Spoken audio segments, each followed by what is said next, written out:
Not so long ago, I recently talked about the game show of Where in the World is Carmen Sandiego, which ended in 1996, well, from being rerun. But in the fall of 1996, the Crime Queen was back in a new game show on PBS. Let us talk about Where in Time is Carmen Sandiego, which turns 25 today on the wide world of game shows. Big D's Entertainment Rankings and Reviews presents Wide World of Game Shows. Greetings, my fellow YouTubers. Welcome to the Wide World of Game Shows. Of course, this is a series created by yours truly, the Big D of Big D's Entertainment Rankings and Reviews. So today's game show is the other game show featuring the crime queen herself, Carmen Sandiego. Now, while the spy who had recently had a successful game show with Where in the World is Carmen Sandiego, which premiered in 1991, in late 95, but continued in reruns until 1996. Now, even during the time that show was big, she got her animated series, Where on Earth is Carmen Sandiego, which I will save for a future Saturday morning TV log. But for now, after Where in the World ended, after being rerun, they decided to give kids a bigger challenge in tackling the crime queen herself, as we get ready to chase her and her vile villains through history. So now, without further ado, I bring to you Where in Time is Carmen Sandiego. So, Where in Time is Carmen Sandiego, originally premiering on PBS on this very day, October 7th, which I'm going to say 25 years ago, in 1996. The game, once again, produced by WGBH Boston and WQED Pittsburgh, who of course produced the show's predecessor.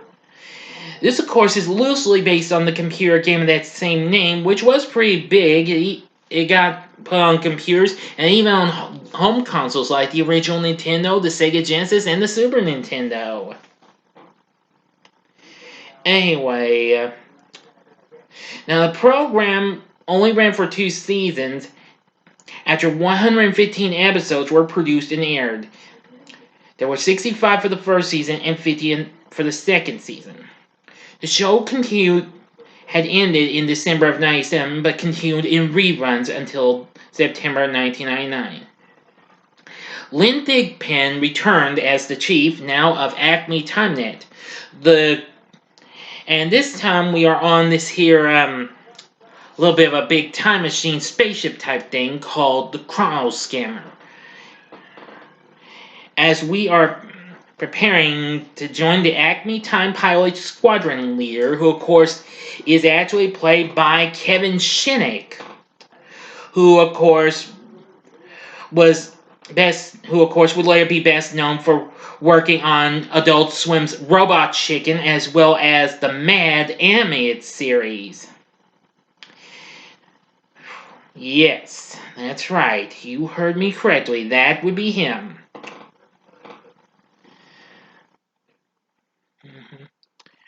And he's done lots of other things as well. He even took part in working on the Marvel Spider-Man series, which is showing on which was showing on Disney XD, and lots of other things. Anyway, now of course we may not have a good act like Rockapella in this series. We have the engine crew, who let me see if I can find this. Let's see.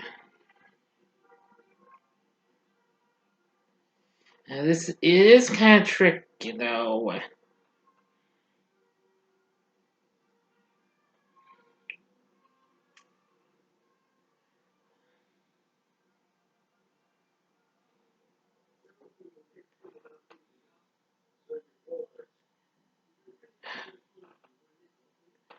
Yeah, it's kind of tough for me to find the information I need. Oh, wait a minute, scratch that. The engine crew consisted of Elaine Cashian, John Lathan, and Owen Taylor, who appeared for the first season and was replaced by Jamie Gustus. Now, also, aside from that, the engine crew also did the V.I.L.E villains as well. Now, Owen Taylor and Jamie Gustus played Dr. Beljar, a cyborg mad scientist, and of course, whose name apparently refers to bell jars. Now, his appearance was drastically retooled for the second season. Now, his getaway animation the first season showed him disintegrate into a multitude of cubes through a device mounted on his wrist. In the second, he was simply obscured by television static. In season 1, he did something really shocking. Well, I'll get to that in a little bit because the villain sabotaged the Chrono Scammer, which of course is the time machine. Okay, now let me get back to the others. Now John Lathan of the engine crew, he does Sir V.I.L.E, an obsequious medieval knight. Now his armor was a dull silver at first, but appeared as a fiery red in the second. Finally, there's Jacqueline Hyde, played by Elaine Cashian. Of course, a split personality, one being sweet-tempered and innocent, with the other being vindictive and insane. She repeatedly alternates between her personalities, with each servicing for a few seconds. Wears a red blazer, a pink blouse, and a red miniskirt plus knee-length stockings. Perhaps to suggest a traditional schoolgirl uniform of the mid 20th century, or early to mid 20th century, excuse me, everyone. And her getaway was becoming a spear and flowing from sight. Yes. The other, now, of course, now as for the other baddies, we have Medivh, who is a witch from the Middle Ages who mostly speaks in rhyme. She's played by Paul Leggett Chase. And then we have James Greenberg, who played two different villains. In the first season, he plays the mustache villain wearing a V-marked eye patch known as Baron Wasteland. A wealthy aristocrat who loves pollution, enjoys destroying the environment. And his name is a play on Baron Wasteland, and is reportedly a native of the industrial era. And soon he was replaced by Bug Zapper, which of course I just mentioned Greenberg also took the role. A New York accent gangster with a fear of insects who wears a pinstriped suit and constantly carries an old-fashioned bug sprayer. Yeah. Now, some of these villains actually do appear in the actual game. Now, Carmen herself, which unlike Where in the World appears in live-action form, she's played by Janine LaManna in the first season, and then Brenda Burke in the second one. Alright, now then. In each episode, after we get our funding credits, the viewing audience would see Carmen in V.I.L.E headquarters. In Season 1, she appeared in a fourth wall type of narration. In Season 2, a surveillance nail probe filmed Carmen's lair unnoticed, complaining to herself and plotting to steal the historical seed of her complaint. So Carmen then summoned one of her V.I.L.E henchmen or henchwomen and told him or her what to steal and where to go. In Season 1, she was shy an info beam to give the details of the subject in question, and always says, "Now get going." In Season 2, she would give the thief a loot orb, or cyber spear, as Kevin would call it, to contain it. Alright, and then zap. The chief then told the audience that Carmen's chosen henchman had stolen something, which had to be recovered within 28 minutes, the length of each episode, to prevent temporal paradox, or of course history will change forever. Now, of course, we get the theme song, which I do like that. The show then began with the engine crew preparing the Acme Chrono Scammer, which is a flying saucer capable of time travel, for launch, and then singing the show's theme song while dancing, which that's pretty cool. Afterwards, the chief would introduce host Kevin Schick. In the first season, he would enter from the left of the Chrono Scammer. For the second season, he was seen goofing around his room until the chief called him to do the show. Rarely, the chief would just yell out Kevin after trying once. Anyway, he would then enter from the right of the Chrono Scammer. Now, the contestants or time pilots range from of 3 players, ages 10 to 14. They competed against each other. Each was given 100 power points to begin. The round was divided into 4 sections, each consisting of an informative skit, a question, and then a warp through time to pursue the villain. The first skit was always the chief identifying the stolen object and its source, which of course is, as what's our mission profile? Now, after this skit, Kevin would present 3 possible answers to the pilots. Viewers could see the individual choices represented by an individual color, pink, green, or blue. All 3 pilots answered the question, and anyone with the correct answer scored 10 power points, with no penalty for incorrect answers. Now, the skits include the Clue Finder, which was an alarm identifying a clue, either leading into one of the other skits, as I'll mention, or cause a historical figure or object to appear aboard the Chrono Scammer to give more clues. Or we get the V.I.L.E villain appearing. As when this happened, Kevin often exclaimed, "We're losing communications," if the villain takes over the ship. The collision alert, where Kevin conversed with a possible future version of himself to acquire clues. The parallel universe, clues were given by the Commissar, an evil version of the Chief, and an evil Kevin of Acme SlimeNet, the evil version of Acme TimeNet. Omniscia. On certain occasions, when Kevin ran out of clues, he would ask the chief to contact an omniscient informant known as Omniscia. According to the chief, contacting her took a lot of power, and she always cited the risk of crippling the Chrono Scammer before using a computer secured in a briefcase to input the enabling codes. The engine crew would might do singing similar to what Rockapella would do. Let's see. They were often seen in the Chrono Skimmer's cafeteria conversing with Libby, the cafeteria robot, which Thigpen played. There was an intruder alert, which alerted Kevin to an intruder in his bedroom. Let's see. Millennia, who was the world's oldest woman, also played by Thigpen. Let's see. Elephant Guy, which is Owen Taylor, who's a businessman being chased through the jungle by an elephant. The Unknown Explorer, who was an old bearded sailor riding on a raft, provided a clue, portrayed by John Latham. Acme Street Entertainers, of course, played by the engine crew, performed in front of some of the studio audience members and gave out a clue. The molecular generator clue, which Kevin found clues inside the Chrono Scammer's molecular generator, and the TimeNet weather report, which Elaine Cassian plays a weatherwoman with a certain accent, giving clues during a weather report. Now, other events in the round include the data boost. Immediately after a warp for the first season, Kevin gave the pilots, if they ran out of fuel, which this was just in the first season, later on, but it would change later on. Now, Kevin gave the pilots a choice of 2 or 3 answers and then read several questions, usually 5, almost similar to that of the lightning round from the previous game, on a given subject using those answers. For example, listing terms and asking where they were cars or facial hair.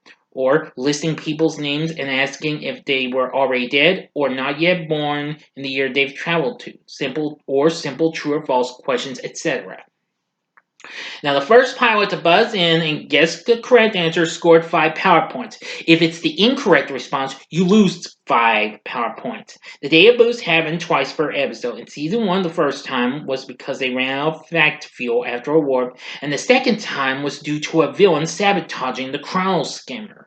Which, of course, that's what the V.I.L.E villains would do. Now, of course, in Barren Wasteland, we use his cane to cause a lightning strike. Bug Zapper was usually shown spraying a cloud of pesticide from his bug sprayer into an open hatch. Dr. Belljar first one was zapped with electricity from his fingertips, identified as the misinformation missile. And in the second season, he sabotaged the systems directly. Jacqueline Hyde first used an orb of electricity, and in the second season, physically sabotaged the craft at an open maintenance panel. Medivh breathed fire at the Chrono Scammer the first season. The second, she would cast a spell into an open maintenance panel. And Sir V.I.L.E used lightning in the first season. In the second, he was shown ripping a cable from a maintenance panel and breathing fire into the opening. Yes. And usually something happens to the engine crew or whatever, or one of the engine crew will get contact and inform them, you better do a data boost. And off we go. After the data boost, Kevin always said, just a reminder, all our fact field is verified by Encyclopedia Britannica. Anyway, next would be global pursuit. Immediately after a warp, the villain begins globe hopping to try shaking off the time pilots. Now, the time pilots looked at a map with certain areas circled on their screens, and Kevin read clues about the locations, with three answer choices displayed alongside the map. Like the data boost, it's the same. 5 points for correct answers. If it's incorrect, you lose 5.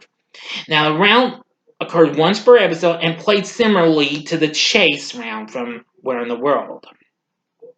In Season 1, pilots could ring in during the question, as was the case on World, but in Season 2, pilots could only ring after Kevin had officially finished reading the question.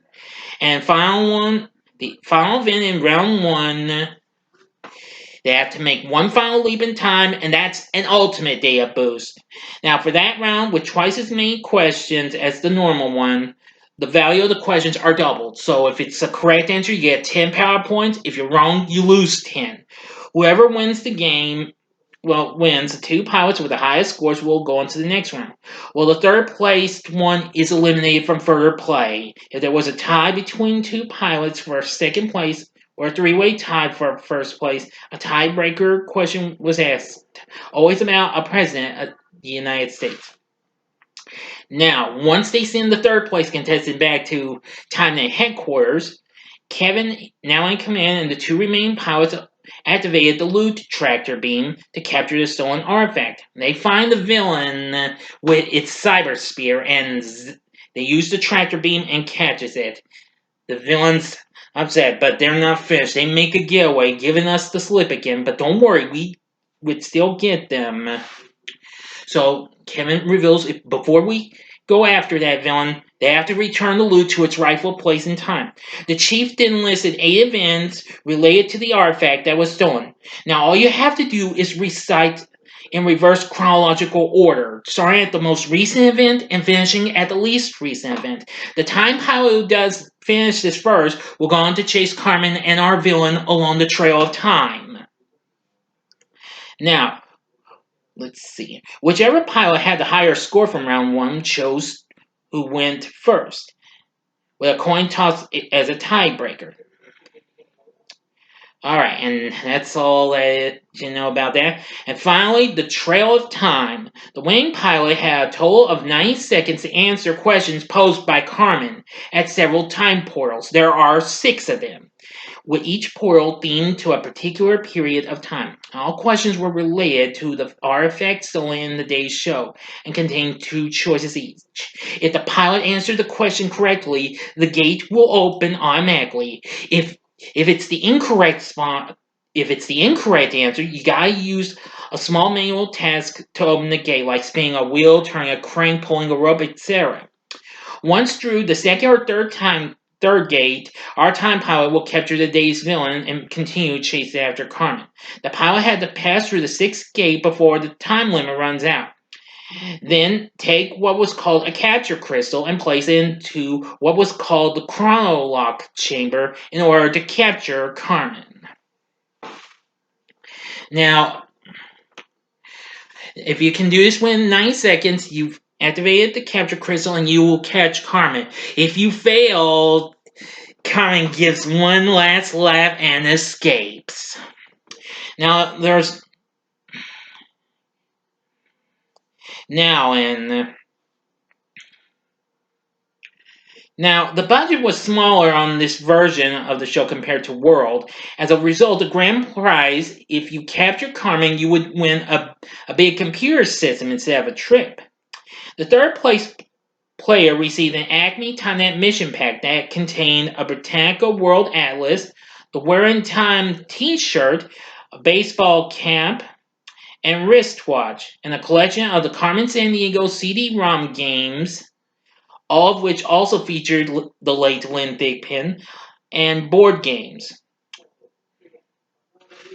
Let's see. Yeah, there's so many of them, which include Where in Time is Carmen Sandiego, Where in the USA is Carmen Sandiego, and Where in Space is Carmen Sandiego. The second place player received a mission pack and a CD player. Now, if the first player won the bonus round and captured Carmen, he or she won the grand prize of a complete multimedia computer system, plus a year of Britannica Online, a Britannica CD-ROM encyclopedia, and a 32-volume set of Encyclopedia Britannica. But if Carmen escapes, the pilot received a portable music system in addition to a 32-volume set of Encyclopedia Britannica. Unfortunately, it was only used for the first season. In Season 2, it was just changed to the Acme TimeNet mission pack. Once you're done, the show always ended with Kevin the Time Pilot and the engine crew saying, Acme TimeNet, history is our job, the future is yours. And then the theme song gets played again as they all head back to the present. And that's that. So, I actually do like the show.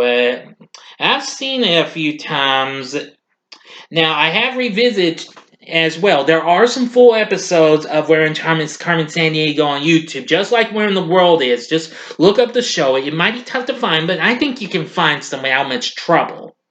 Now, I'm really happy to have found this. This is a little underrated, though, but I still like it for certain reasons. It's just so much fun. Anyway, now, it was nominated for many daytime Emmys, but it only won one in 1998 for Outstanding Lighting Direction. That's it. But anyway, yep. Where in Time is Carmen Sandiego is pretty cool. I wish it could have kept going, but oh well.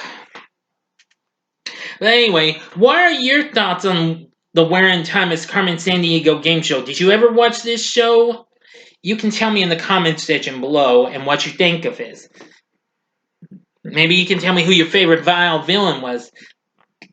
I'm not sure I have a favorite one. I do like all of them, though. I think Jacqueline Hyde and Sir V.I.L.E are two of my absolute favorites. I do like the others, though. But anyway, that's all I can say. But again, tell me what you thought about this game show, and you can also tell me who your favorite villain was, or who you liked on the show. If you like Kevin, the Chief, or heck, the engine crew even. Just tell me, if you wish. But you don't have to take my word for it. Just tell me what your thoughts in the comment section below, okay? Sorry for sounding like a broken record. If you like the video, click the like button below, subscribe to my channel, and be a part of the Big D Nation. Now, I'm not sure what's coming up on the Wide World Game Show. Stay tuned.